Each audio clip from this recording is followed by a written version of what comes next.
ये वीडियो आप सबके लिए बहुत ही इंपॉर्टेंट रहने वाला है फ्रेंड्स, क्योंकि प्रशासनिक गरिमा, नैतिकता, प्रोटोकॉल, आचार संहिता ये आपके राजस्थान पीसीएस हो या अन्य पीसीएस या यूपीएससी आईएएस, इन सब के अंदर आपके लिए एडमिनिस्ट्रेटिव एथिक्स के अंदर ये टॉपिक आता है। और आज का ये चर्चा का विषय क्यों है कि आईएएस रिंकू सिंह को उनसे पद से हटाकर अन्य जगह उन्हें लगा दिया गया, उन्हें सजा क्यों दी गई, ये प्रशासनिक गरिमा का आईएएस रिंकू सिंह ने कैसे हनन किया।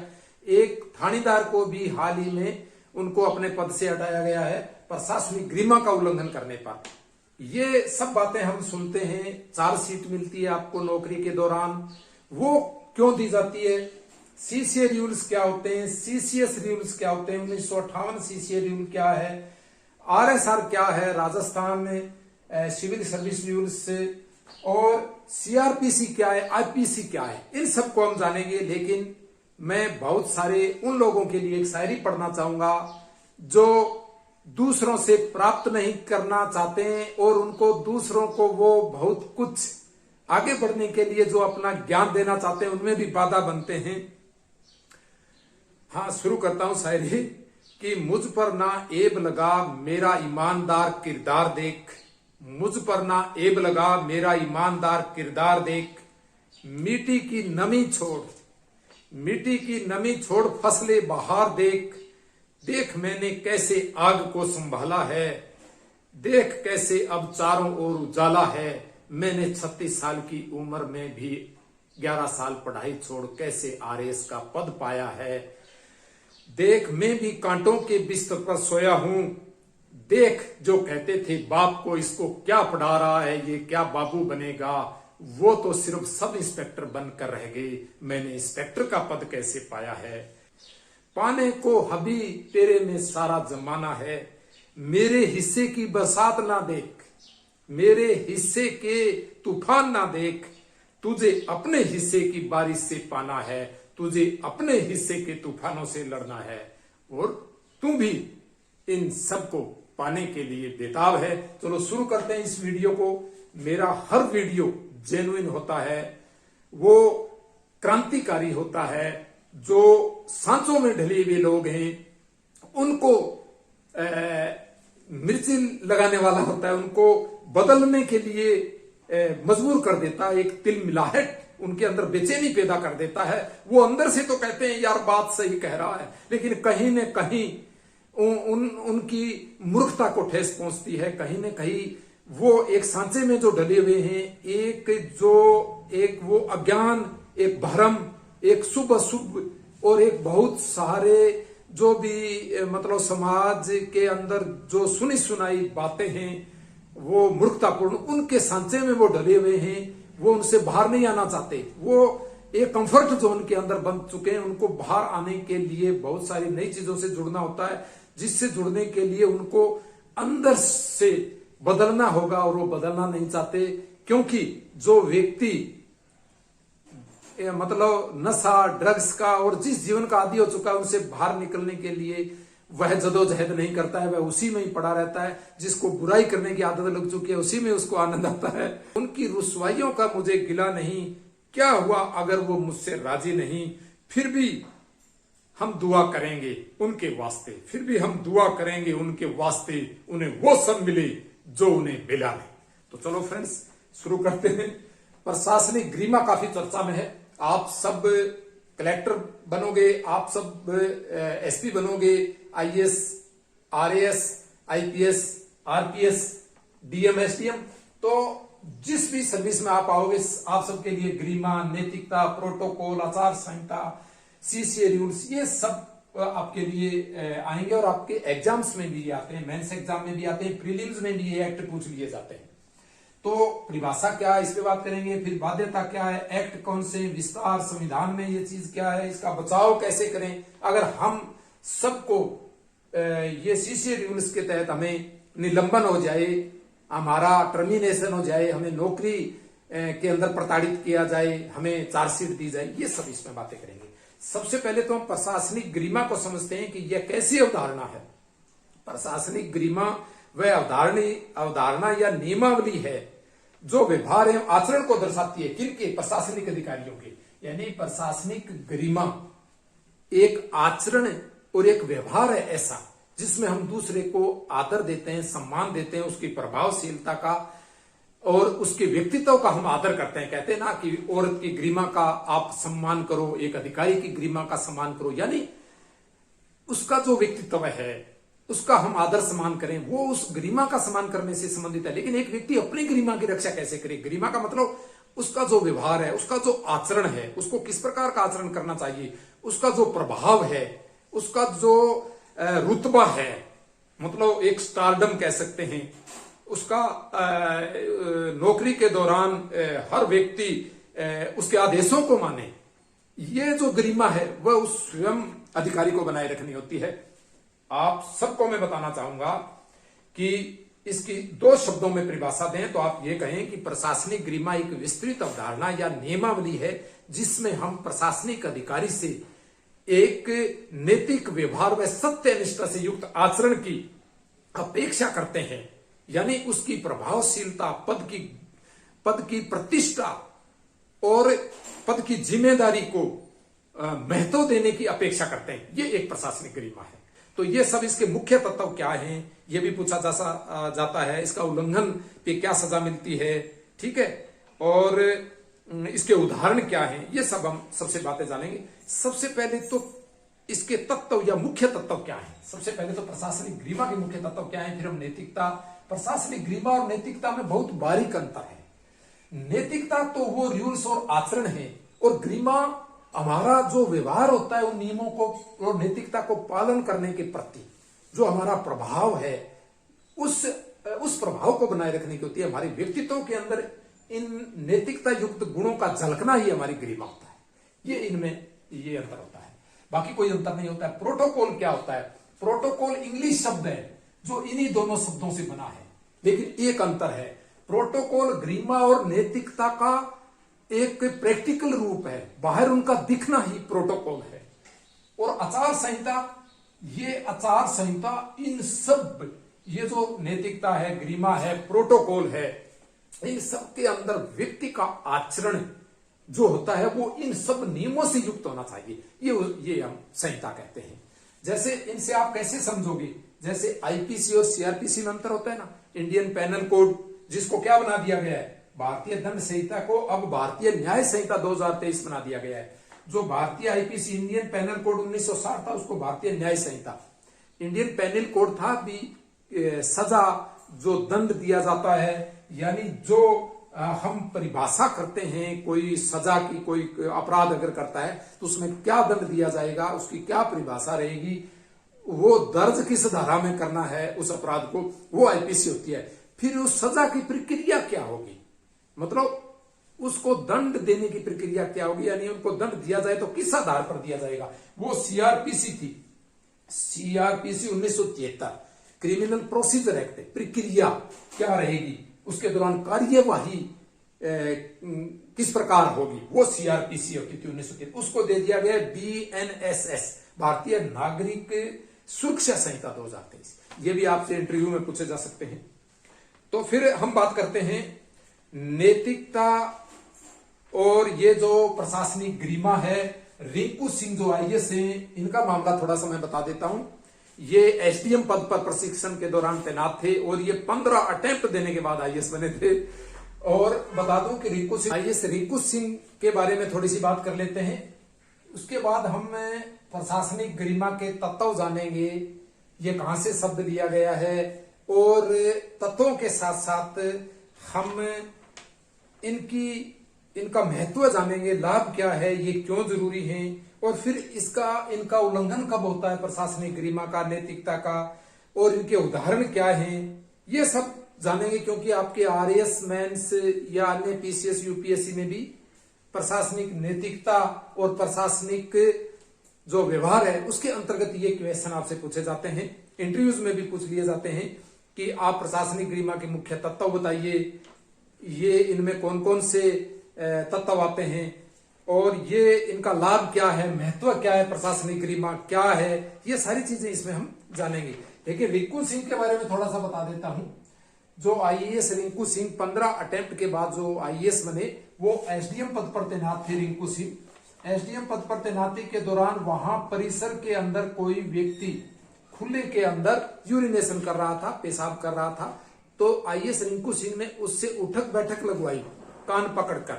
ठीक है, मैं देख लेता हूं वीडियो चल रहा है क्या, सही चल रहा है। इससे पहले मैंने 15 मिनट तक ये वीडियो तैयार किया था, लेकिन आधा वीडियो ही तैयार हो पाया था, बीच में बंद हो गया था मेमोरी की वजह से। देखो, मैं कहता हूं आप में कार्य के प्रति अगर जुनून है तो ये कोई महत्व नहीं रखता कि 20 मिनट का वीडियो रिकॉर्ड ही नहीं हो पाया, लेकिन मैं पुनः आपसे जुड़ गया वीडियो रिकॉर्ड करने के लिए। यही आपको पढ़ाई के अंदर, जीवन के अंदर इसी चीज को, इसी जुनून को लेकर आगे बढ़ना है। यानी व्यवस्था के अंदर जो समस्याएं आती हैं उनसे हार करके माथा पकड़ के नहीं बैठना है, हार नहीं माननी है किसी भी स्तर पर। बस यही चीज आपको जीत दिलाती है, ये इसके माध्यम से बता रहा हूं। तो सबसे पहले तो मैं बात करता हूं कि ये जो भारतीय गरिमा है इसकी परिभाषा क्या है। तो यह व्यक्ति का एक अधिकार है जो व्यक्तित्व को महत्व एवं सम्मान देने से संबंधित है, दिया जाए। जैसे हम प्रशासनिक गरिमा की बात करें और गरिमा की बात करें तो गरिमा एक तो होती है दूसरे की गरिमा का आदर करना, एक अपनी गरिमा बनाए रखना, दो चीज होती है। प्रशासनिक गरिमा का मतलब होता है जो प्रशासन की गरिमा है, पद से उस गरिमा को एक एसडीएम को, कलेक्टर को बनाए रखना है। यानी हम कहते हैं हमें स्त्री की गरिमा का आदर करना चाहिए, व्यक्ति की गरिमा, तो वहां बात आती है कि यह उस व्यक्ति का अधिकार है, उसके व्यक्तित्व को हम महत्व दें, उसका आदर करें, उसका सम्मान करें, उसके पद के अधिकारों का, उसके पद के आदेशों का, एक उच्चाधिकारी के आदेशों का हम पालन करें।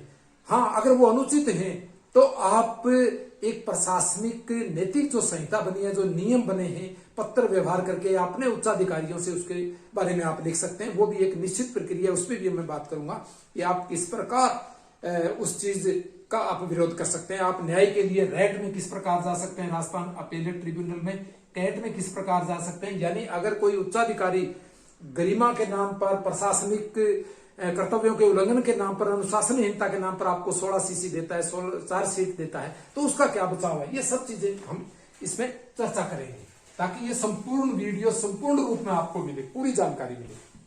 तो सबसे पहले रिंकू सिंह की बात करते हैं। अब रिंकू सिंह के बारे में आपको उत्सुकता हो गई तो इसके बारे में हम पूरी बात करते हैं। ये एसडीएम पद पर वहां एक व्यक्ति को पेशाब करते हुए टोका, उसको उठक बैठक लगवाई और फिर वकीलों ने हड़ताल कर दी कि यहाँ आपके शौचालय खराब हैं, आप हमें सजा क्यों दे रहे हो, यहाँ खुले में पेशाब करने की, शौच करने की सजा आप हमें क्यों दे रहे हो।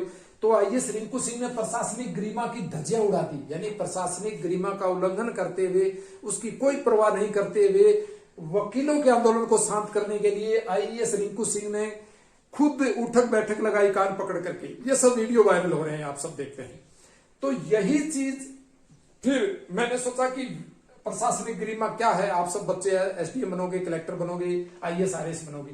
तो वहां सरकार ने आईएएस रिंकू सिंह को हटा दिया। क्यों हटा दिया? क्योंकि इन्होंने प्रशासनिक गरिमा, जो रुतबा था, जो प्रभाव था एसडीएम का, डीएम का, ये एसडीएम पद पर थे क्योंकि ये ट्रेनिंग के दौरान थे, तो वो उन्होंने समाप्त कर दिया। प्रशासनिक गरिमा को बनाए रखना बहुत जरूरी होता है, नहीं तो लोग आपके आदेशों की पालना क्यों करेंगे, आपकी रिस्पेक्ट क्यों करेंगे, ये वेरी इंपॉर्टेंट है। तो अब हम इस पे बात करते हैं, मुद्दे पे आते हैं कि प्रशासनिक गरिमा क्या है। प्रशासनिक गरिमा का मतलब प्रशासनिक कार्मिकों को, प्रशासनिक अधिकारियों को, कर्मचारियों को प्रशासनिक नियमों, नैतिकताओं के अनुकूल आचरण करना होता है, अपने पद की प्रतिष्ठा को बनाए रखना होता है, आदर और सम्मान को बनाए रखना होता है। यानी उनको ऐसे आचरण की उनसे अपेक्षा की जाती है कि वह उस पद की प्रतिष्ठा को महत्व दें, उसको बनाए रखें। ये वेरी इंपॉर्टेंट है, उसी को ही प्रशासनिक गरिमा कहते हैं। अब इस प्रशासनिक जो गरिमा शब्द है, इसको हिंदी के अंदर डिग्निटी बोलते हैं। डिग्निटी ये कहां से लिया गया है? ये डिग्निटी शब्द लेटिन वर्ड है डिग्निटास, लेटिन वर्ड डिग्निटास से लिया गया है। डिग्निटास से लिया गया जिसका अर्थ है योग्यता, प्रतिष्ठा। यानी एक व्यक्ति के अंदर योग्यता है तभी तो वह कलेक्टर बना है, एक व्यक्ति के अंदर योग्यता है तभी वह अध्यापक बना है, या एक व्यक्ति सम्मान के अंदर वरिष्ठ नागरिक है, कोई भी नागरिक हो, देश का नागरिक बना है, उसके अंदर योग्यता है, प्रतिष्ठा है, तभी तो हमारे देश का नागरिक है। या मतलब एक व्यक्ति के अंदर जो मतलब मानवीयता है उसका भी हम सम्मान करें, ये डिग्निटास के अंतर्गत आता है। क्योंकि सबसे पहले हम बात करते हैं 1948 के मानवाधिकारों की। यूनाइटेड नेशंस ऑर्गेनाइजेशन संयुक्त राष्ट्र के अंदर 1948 के मानवाधिकारों की सार्वभौम घोषणा के अंदर अनुच्छेद 1 के अंदर गरिमा की बात की गई है। अनुच्छेद 1 के अंदर व्यक्ति की गरिमा की बात कही गई है। क्या कहा गया है ये सुनिए आप सब इस पर यूपीएससी पीसीएस में मेंस एग्जाम में लिखोगे, इंटरव्यू में भी पूछा जा सकता है, तो आपको यही जवाब देना है कि अनुच्छेद 1 यानी 1948 के मानवाधिकारों की सार्वभौम घोषणा में कहा गया है कि सभी मनुष्य जन्म से स्वतंत्र हैं और गरिमा व अधिकारों में सम्मान होते हैं। उन्हें एक दूसरे के प्रति भाईचारे यानी बंधुत्व की भावना से कार्य करना चाहिए। गरिमा का या डिग्निटी का अर्थ क्या है, तो आपको लिखना है अपनी हैसियत, अपनी प्रतिष्ठा का सम्मान, दूसरे की हैसियत और प्रतिष्ठा का सम्मान, अपने रुतबे प्रभाव को बनाए रखना, ये सारी चीजें इसके अंतर्गत आती हैं। हनन के तरीके, इनका हनन कब होता है, यानी स्वयं व्यक्ति अपनी गरिमा को हनन कर देता है, दूसरे व्यक्ति की गरिमा का हनन करते हैं, तो वो 3 तरीके से होता है। एक तो होता है अनादर। अब देखो अनादर, आईएएस रिंकू सिंह ने प्रशासनिक गरिमा का अनादर किया, उन नियमों का, और अगर रिंकू सिंह की गरिमा के हनन की बात करें तो वकीलों ने या उस व्यक्ति ने रिंकू सिंह की गरिमा का हनन किया, जिन्होंने आंदोलन किए, उन वकीलों ने, उन्होंने प्रशासनिक अधिकारी की गरिमा का उल्लंघन किया, उनकी प्रतिष्ठा का, उनके प्रभाव का सम्मान नहीं किया। देखो चलो मान लेते हैं उन्होंने आंदोलन किया, आंदोलन होते रहते हैं, उस आंदोलन के दौरान जो ज्ञापन दिए जाते हैं, जो भी मांग की जाती है, वो अगर वास्तव के अंदर सही है, जेन्युइन है, तो उनको माना जाना चाहिए। वो एक निश्चित प्रक्रिया आती है। इसका मतलब ये नहीं कि एसडीएम डीएम है वो अपनी गलती मान के कान पकड़ करके उठक बैठक लगाए। ठीक है, जो भी शिकायत है उसका हम निस्तारण करेंगे, दूर करेंगे, एक निश्चित प्रक्रिया होती है। फिर दूसरी बात आती है, हाँ हम बात कर रहे थे कि हनन का पहला तरीका उसका अनादर करना, दूसरा होता है उपकरणीकरण, उपकरण बना लेना, साधन बना लेना, उसको साधन बनाना, वस्तुकरण कर देना, व्यक्ति को वस्तु मान लेना। यानी जैसे रिंकू सिंह ने जो प्रशासनिक गरिमा का उल्लंघन किया, तो उन्होंने कान पकड़ के उठक बैठक लगाने को एक साधन मान लिया कि वकीलों का आंदोलन समाप्त हो गया। तो इसलिए आप जो प्रशासनिक गरिमा है उसको साधन नहीं बना सकते, उपकरण बना दिया, उसका वस्तुकरण कर दिया। और तीसरी चीज है अमानवीयकरण, अमानवीयकरण करना, यानी उसे मानवता की श्रेणी में नहीं रखना। कई व्यक्तियों के साथ पशुतापूर्ण व्यवहार करना, चाहे वो छुआछूत हो, चाहे गुलामी हो, श्रम शोषण हो, सामाजिक बहिष्कार हो, सामाजिक न्याय नहीं देना, वो सब इसके अंतर्गत आता है। और एक होता है अवमूल्यन करना, महत्व नहीं देना। चौथा ये भी दे सकते हैं, अवमूल्यन करना, महत्व नहीं देना किसी को। इसकी संपूर्ण अवधारणा समझते हैं। प्रशासनिक गरिमा, नैतिकता, प्रोटोकॉल, आचार संहिता क्या है, इनमें अंतर भी हम जानेंगे। और सबसे पहले हम बात करते हैं कि प्रशासनिक गरिमा जो है इसके तत्व क्या है, प्रशासनिक गरिमा के तत्व क्या है, इनमें क्या क्या चीजें शामिल है, वो जो सत्यनिष्ठा के अंदर शामिल है ना, वही चीजें इसके अंदर भी आते हैं। तो सबसे पहली चीज आती है पद की प्रतिष्ठा। मैं इसको सबसे पहले नंबर लेता हूं, पद की प्रतिष्ठा। ये आपको कहीं नहीं मिलेगी, अब ये जो चर्चा में आया इसलिए मैंने की, वास्तव के अंदर पद की प्रतिष्ठा वह प्रभाव को बनाए रखना, प्रभाव को बनाए रखना, ये इसका एक तत्व है। ठीक है, दूसरा है ईमानदारी है, निष्पक्षता है, जवाबदेही है, पारदर्शिता है, निष्पक्षता है, ईमानदारी है, ये सारी चीजें इसके अंतर्गत आती हैं। और फिर आता है प्रशासनिक उद्दंडता। अगर नाम दे दिया जाए तो क्या है, यानी जन विश्वास व कानून पालना में कमी व प्रभाव या रुतबे में कमी ही प्रशासनिक उद्दंडता है। जैसे आईएएस रिंकू सिंह ने प्रशासनिक उद्दंडता की है, इसका उल्टा किया है प्रशासनिक गरिमा का। लाभ बताइए आप, उसका महत्व क्या है, प्रशासनिक गरिमा का प्रशासन में महत्व बताइए। तो आपको बताना है कि यह जनता का विश्वास है, वेदता को बढ़ाती है। सबसे पहले तो ये प्रभाव को बढ़ाती है, वो लिखो आप, प्रभाव व प्रतिष्ठा को बढ़ाती है प्रशासनिक गरिमा। एक कलेक्टर के, एक एसडीएम के, एक कर्मचारी के, एक व्यक्ति के प्रभाव में प्रतिष्ठा को बढ़ाती है। दूसरा, जनता का विश्वास है, वेदता बढ़ती है, प्रशासन की प्रभावशीलता बढ़ती है, निर्णयों में गुणवत्ता आती है, भ्रष्टाचार में कमी आती है, पारदर्शिता में वृद्धि होती है, जवाबदेही में वृद्धि होती है। ये सब चीजें आप लिखो, मैं जो आपको बता रहा हूं। फिर इसका उल्लंघन कैसे होता है, सबसे बड़ी चीज कब आती है कि इसका उल्लंघन कैसे होगा, इसका त्याग कैसे कर देते हैं लोग, यानी इसका उल्लंघन और त्याग कैसे हो जाता है। सबसे पहली चीज जो मैं कहना चाहूंगा, प्रतिष्ठा का त्याग, यानी प्रतिष्ठा या प्रभाव का त्याग हो गया सबसे पहले। तो जैसे आईएएस रिंकू सिंह ने किया या बहुत सारे लोग कर देते हैं।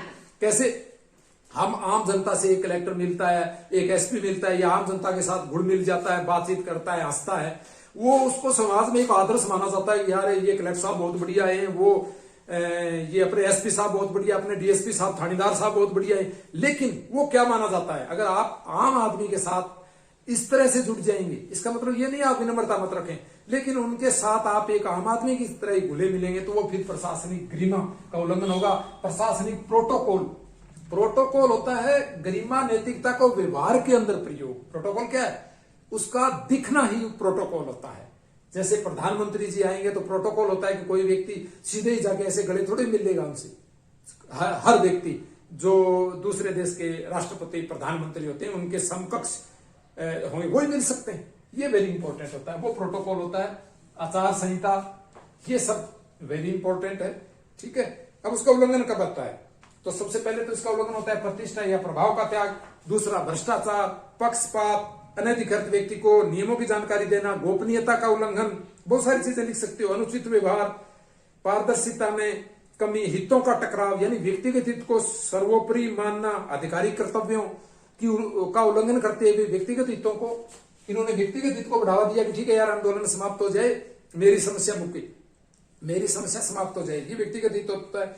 यहां इन्होंने प्रशासनिक गरिमा को बनाए रखना था। वकील हड़ताल करते हैं तो इनको कहना चाहिए था ठीक है आपकी मांग है, शौचालय सुधार किए जाएंगे, लेकिन जिस व्यक्ति को सजा दी गई है वह सही दी गई है। अगर आप अब भी आप आंदोलन समाप्त नहीं करते हैं तो वह नियमों से, यानी पुलिस के बल प्रयोग के द्वारा उसको समाप्त करा दिया जाएगा अगर कोई व्यक्ति कानून को तोड़ता है बिना वजह। तो ये सब चीजें होती हैं।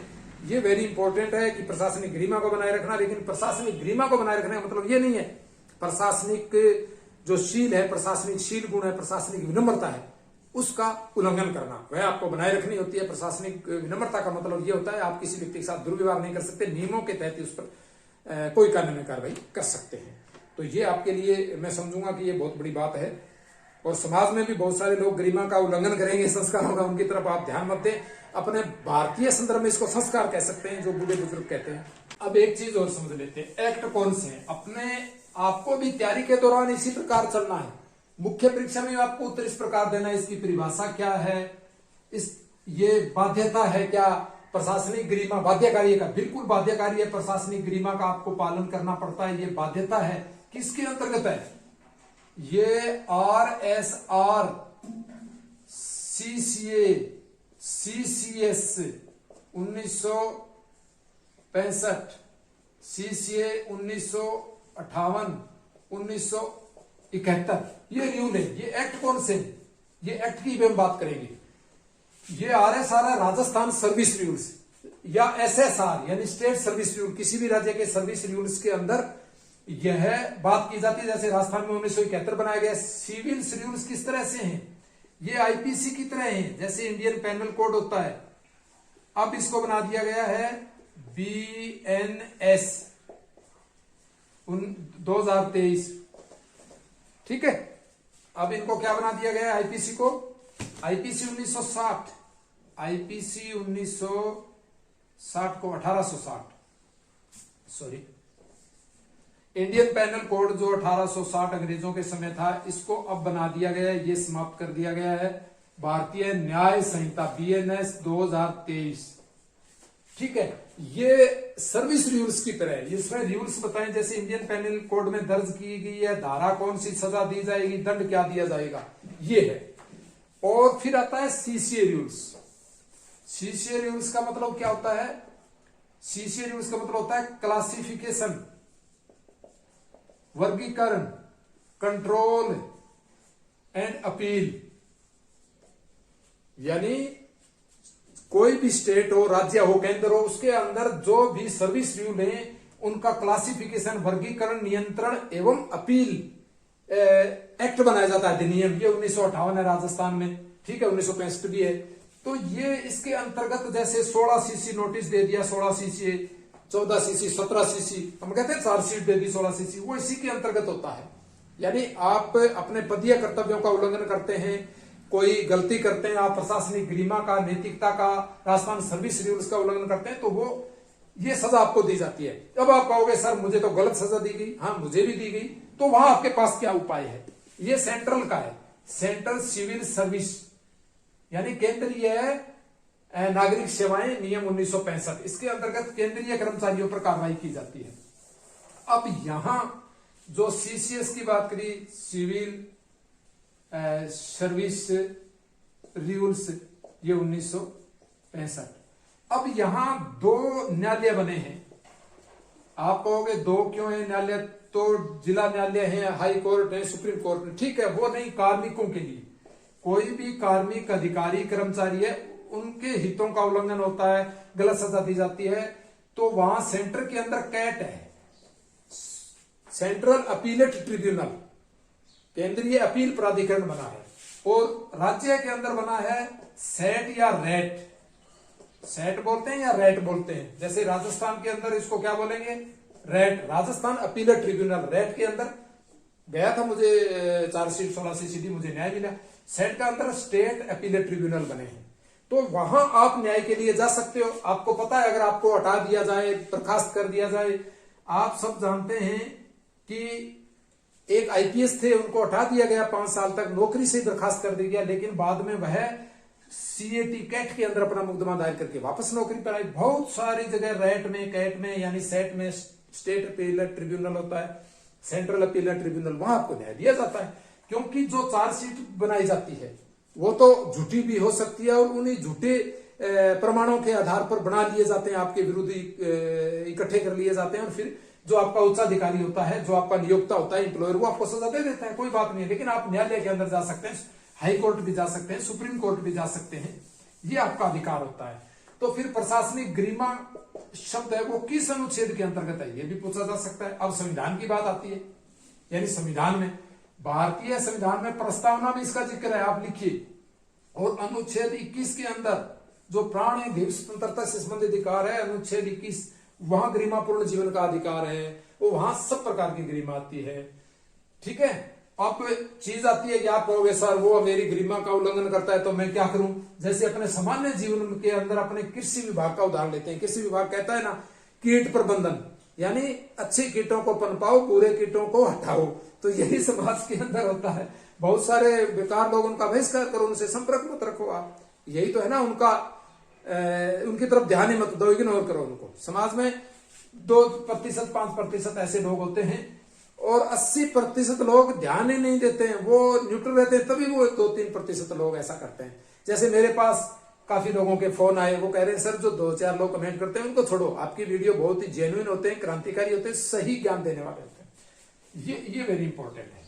तो ये चीज अपनी क्लियर हो गई, आप किस प्रकार इन सब चीजों से आप बच सकते हैं, और किस प्रकार ये गरिमा, नैतिकता, प्रोटोकॉल, आचार संहिता क्या है, ये सारी इस वीडियो में क्लियर हो गई। ये चीजें, ये जानना आप सबके लिए जरूरी था। मैं जरूरी वीडियो ही बनाता हूं, और आपसे पूछा भी था, लेकिन पूछने के दौरान बहुत कम लोग एक्टिव रहते हैं।